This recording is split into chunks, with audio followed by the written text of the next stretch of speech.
What's up? Joe 200. All right, so here we go. All right, so we're gonna marshal along here into week 8. Boom. We're halfway through the semester, which is awesome. And so we've been slowly building a house. Okay, you take all the bits and pieces, the bricks and the frames, and you put them all together, and you're starting to get the big picture. And that's the whole point of what we're doing right now. And so we had, a little bit of biology, and within that biology, we explained to you, what that aging is the biggest risk factor for diabetes, vascular disease. It causes heart attacks and strokes and kidney failure, blindness. Um, we also looked at cancer, and and then we moved on to mental health, talked about clinical depression, and we finished up with dementia, which is the big one in terms of when people get older, because after the age of 85, 1 out of 3 people suffer from it. And we're pushing the envelope. People are living longer. Okay, so all this, you get cancer. Guess what? God bless science. Um, because of modern approaches, and the specific genetic individualized care that my wife received, she's still with us with her cancer. But that being said, now people are living much longer. And like it or not, okay, as we get older, then we will slowly go over the edge of the cliff, and we're going to need a lot more help. Okay, disease will creep in; it's harder to get rid of it, and just being older, sadly, you become less independent. Okay, you're more likely to have movement issues and taking care of yourself issues and things like that. So we kind of touched on it last time when we looked at the case study of dementia and caregiving. So we're going into caregiving this module, and we're going to see how we stack up as a country as well. We actually do really poorly in terms of the government support and the government programs. We're at the bottom in the world because we're a capitalistic society. So rich people get great things. Rich people get all the goodies, including caregiving.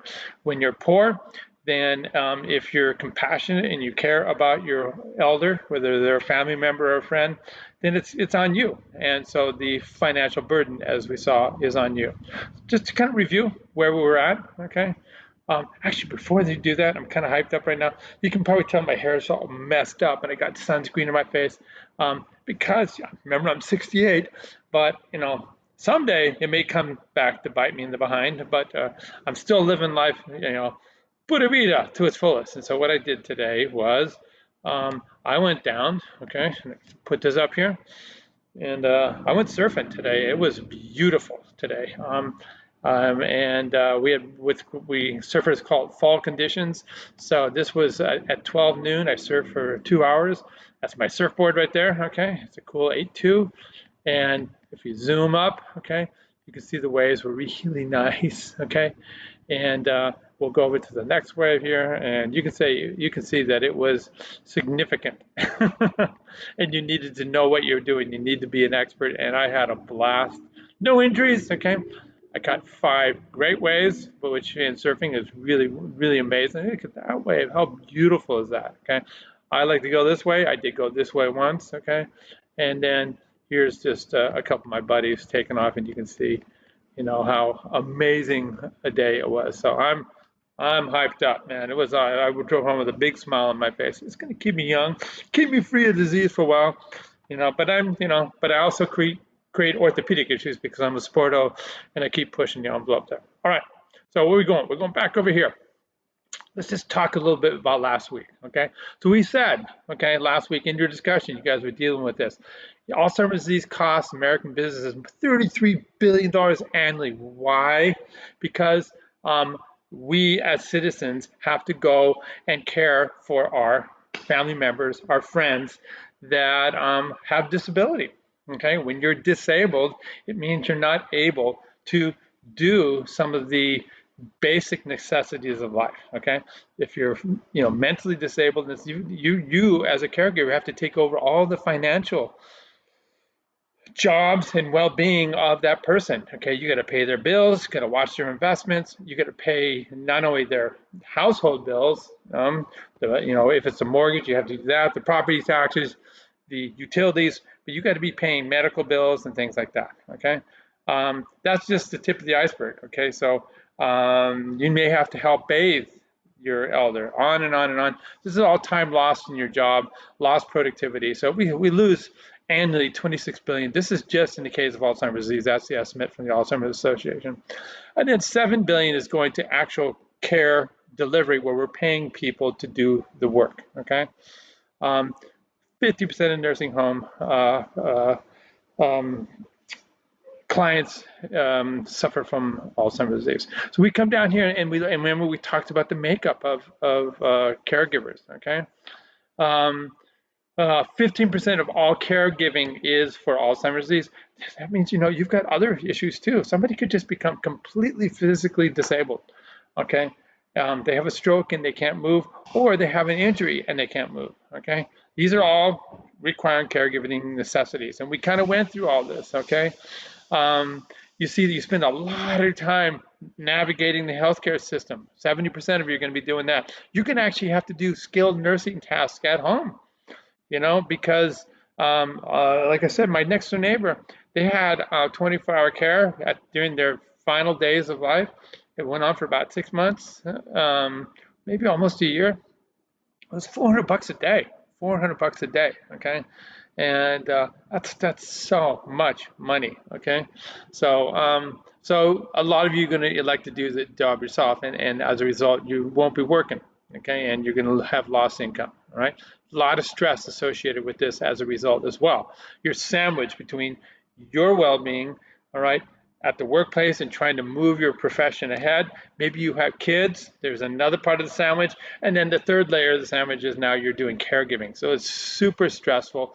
And so caregivers need support. And so we were kind of directing you again down here. We look at the caregiver support center that we have at USC that helps people. All right, there are case managers that will help you out. Anyways, so that was last week. All right, so I'm going to come back in here, and we're going to go into this week. All right, and go into my content. Okay, all right, and we see over here the table of contents on the left-hand side.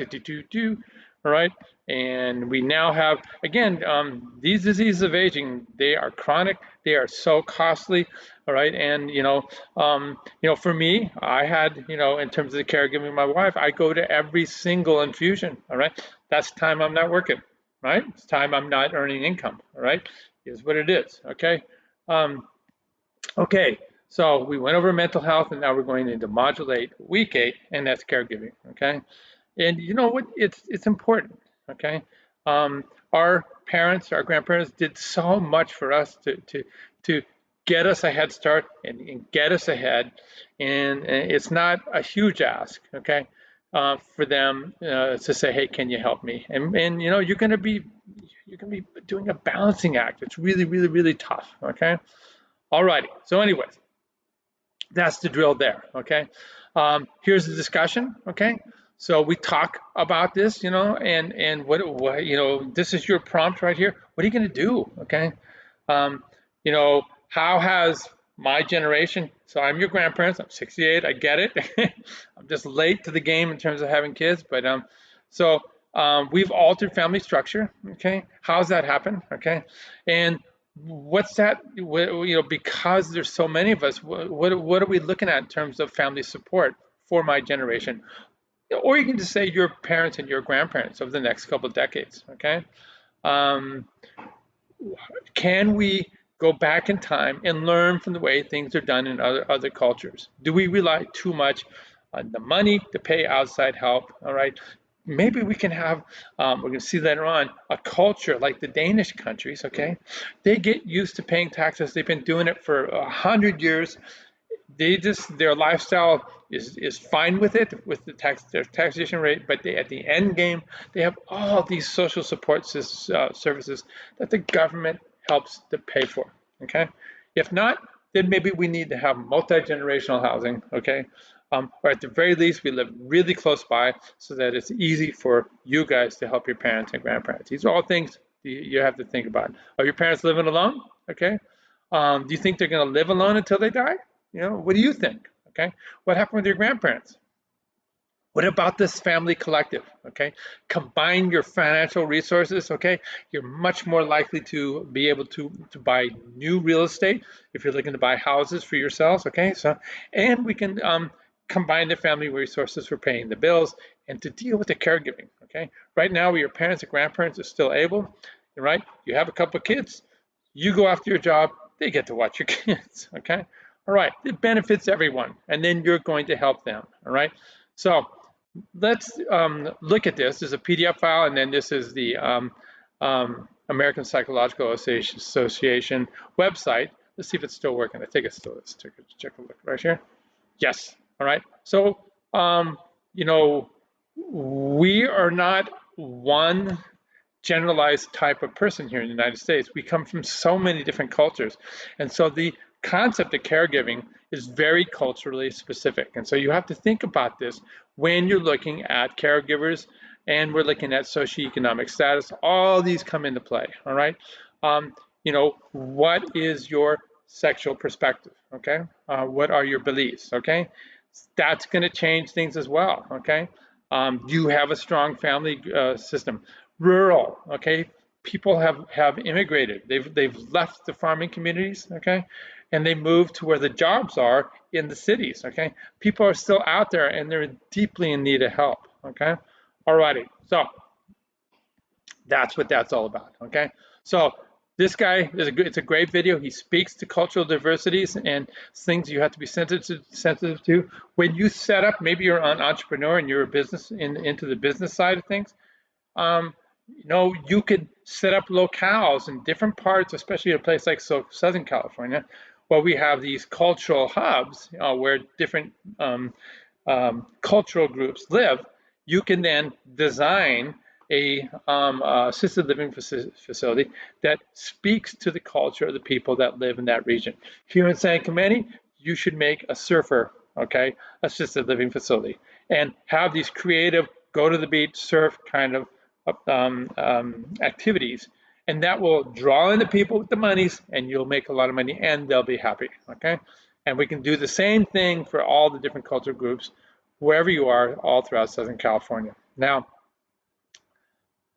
one thing that's important is that you have lots of needs when you get older, okay?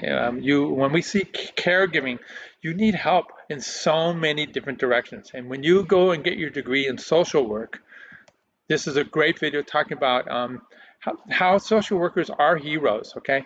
They take on cases, they're case managers, and they are able to know everybody throughout the community that will help you do cleaning of the house, help you do bathing of your grandparent if that's what you need, okay? Help take your grandma and grandpa to doctor's appointments, to infusion center appointments, on and on and on and on, okay? And that's, so that'll be, again, cost out of your pocket. So we still looking at the cost to you, but it could be versus losing your job and lost wages, okay? So that's where social workers kick in. And these are all, when you're looking at social workers, all the different types of jobs that they do. It's kind of a crappy median salary in today's world. That's poverty level. It's up a bit. This is about a 6-year-old image, but it's still not the greatest. And again, you're referring your client to the correct treatment centers. Okay? You're wise about this, okay? You're actually trained, okay? You meet, you're licensed as a social worker. You have a strong desire to help people. That's where they come to you, okay? And you're going to be assessing every individual client for their own specific needs, okay? Here's all the different places that social workers work at, okay? You can work in the school, okay? You can work in child protected agencies, okay? And these are going to go hand in hand, along with family services, okay? So this is all going to be, very, very important when you have very young kids, okay? There are government agencies that you can work for. You can work in correctional institutes, okay? Community health centers, hospitals have tons of social workers, okay? You have an injury, okay, you have a heart attack, okay, the social worker then will meet with you and they're going to guide you to the next phase. Maybe they're going to say, okay, this is the nursing facility, all right, the long-term nursing care facility you're going to go to. And then when you're done with that, here's some home health aid opportunities, or here's an assisted living facility you might look at, okay? Alrighty, so you can work for all these agencies. You can also have your own private practice. That's social work, all right? Very cool stuff. All right, let's take a look here now at the readings. All righty, and like I said, we see down here, this is, an amazing, and we copied this painting, showing the mom caring for her child, and now the child caring for the mom, and this is part of the kind of the family, also called the filial contract. We all believe this, that it's what good families will do. Okay. Alrighty. And here's the link to this. This is again a great resource if you want to go look at that. Here's a quick overview of caregiving. Okay, and the big take-home message is the number of people around like you to deliver the care. Guess what is going down? People are living longer. All right, so we know that. Okay, we've extended the lifespan. Okay, and then what's the other thing we've heard about? Okay. We have so much competition to make it in this country, and all the developed countries where you really, really got to spend a lot of time in school, interning, working, and making your way up just to survive financially. People are not having kids. So our fertility rate's gone down. So the number of family members, okay, that are available to care for me when I get older is shrinking, shrinking, shrinking. Okay, and we can see this. Okay, this is the caregiver support ratio. All right. So way back when, historically, there might have been 7 caregivers potentially in your network of people. Okay, family members, maybe a friend. Okay, for every person that was high risk years, say 80 years in age and older. Okay, where you're more likely to have a lot of disability or disease or problems or whatever it is. So from 2010 to 2030, we went from 7 to 4 potential people that would help care for you. So that means same amount of needs by that person that is reaching out, but now less people available in that circle, in that network. Okay, by 2050, the ratio is going to go from 3 to 2 caregivers to the one person that needs it, and that's it. And some people can flake, and then that's it. There's nobody to help that person out. Alrighty, so this article goes over all that. I'm not going. It's kind of a lot of numbers. It's a short article. I'm not even going to go into it. You guys can go check that out. Okay. All right. We see right here. This is the exact same thing that I was talking about. It's shown graphically. All right. We're going from 1990 to 2050. Remember, we were looking at 2010. Remember, we were looking at about 7 people available to care. Okay. And then we see here. Here's the green, the baby boomers turning 65. Okay, I'm 68. We're right about here. Okay, and suddenly now we're dropping to right there. Okay, a little over 4 by 2030. We're about 3 to 4, and then out here 2050 it could be 3 to 2. All right, that's a big deal. All right, so you have to prepare for it. Okay, we're, like I said, a capitalistic society, so you have to wrap your head around this. What are we going to do? Make plans. Okay, planning is everything. Knowledge is power. Okay, so how do we stack up? All right, and so we're looking here. Remember at the very, very, very, very beginning of this course. All right, we looked at a number of countries. Okay, they were part of, here it is, the initial graphics. Okay, the OECD, and they're looking at developed countries that are ahead of the curve, and how do we develop better policies to help out all aspects of living. And they have a subset that looks at this issue of aging across the globe and caregiving. So this, member, was the Organization for Economic Cooperation and Development. Again, it's okay, build better policies for better lives. That's the goal, okay? And you know, basically everywhere in the world looks for the more developed countries to have figured things out, okay, and share their wisdom, all right? That's what this is all about, okay? So how do we stack up, okay? So these are all of these countries of the OECD, okay, these cooperative group of supposedly wealthy countries that are having things figured out, all right?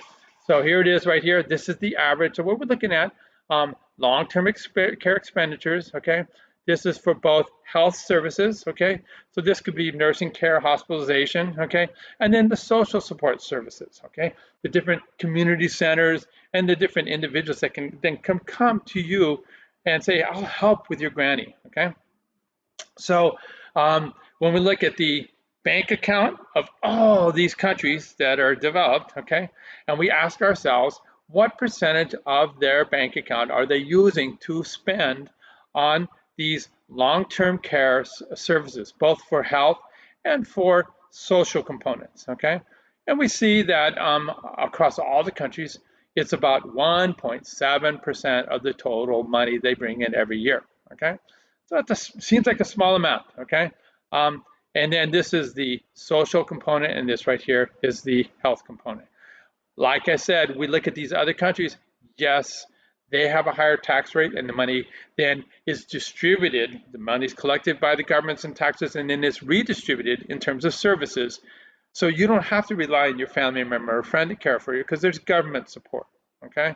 So we can see here that they have a nice mix between healthcare services, so home nursing care, where people come to your house, and then social support services. So this would be getting you food, okay, making sure your bills are paid, just hanging out, okay, because you know what? Sociality is the #1 way we can reduce our risk of disability and disease, okay? So, you know, we see that in Netherlands, Norway, and Sweden, they do pretty good, okay?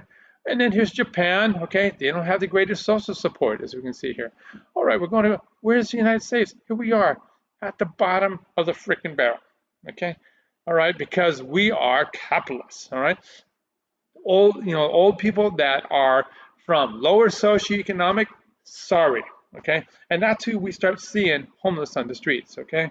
We're going to get into this later on. We're going to talk the economics of aging. There's an amazing movie that it was an Academy Award-winning movie called Nomadland, okay? And it illustrates the problems in our country that so many people over the age of 65 suffer from that have no money. We're going to see that 40 to 50% of our country relies solely on Social Security, two grand a month maybe if they're lucky. That's it, and they have no family support. All right, so we could do better. All right, let's see how else we stack up. Okay, so we see here we're looking at how much each of these countries. Of course, we're looking at Norway, Iceland, Finland, Denmark, okay?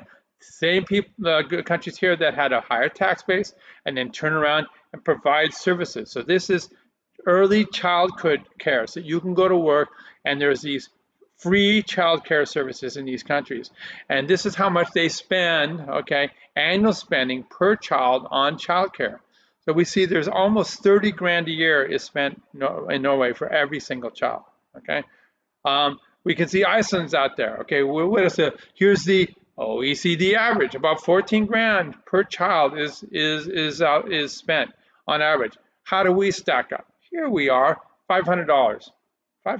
Compare our $500 to the 30 grand per child that is being done in Norway. All right, it's tragic, tragic. All right, you guys got to do something about this. Okay, all right. So when we look at older people in caregiving, again, this is all stuff that that you can think about when we're doing your discussion as well. We see that when people are older and they need care, they receive most of their care in home, okay, or at a family member's home. Very few people can afford this out here. Okay, it's not that they don't want to go into a assisted living facility, a senior community, or a nursing home. They can't afford it. Okay, and we look at you, the caregiver. All right, this is how often you're going to go to that person's home that you're caring for. So this is 33% of the case. Or you're going to move that person into your house and you're going to be caring for them in your house. Okay. And then we see the other different approaches right there. Okay.